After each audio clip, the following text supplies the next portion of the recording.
Dragi moji drvenčani, evo danas se nalazimo u kineskom gradu. Ko bi rekao da kineski grad postoji tačno u Australiji. Evo pogledajte, ovo je jedan dio Springvala. Nekad su ovdje živjeli naši ljudi, većina iz Bosne. I kako je vrijeme prolazilo, oni su to prodavali. I kako sada, momentalno, pogledajte, svi natpisi, sve je na kineskom.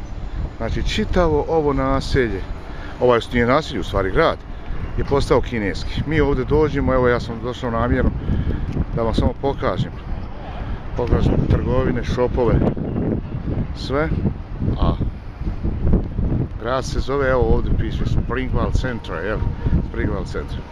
Evo ja mislim da je nešto interesantno ovako koje sam ja želio da vam pokažem ovdje šta se to dešava ovim šopicima. Dobro, da se dovolim.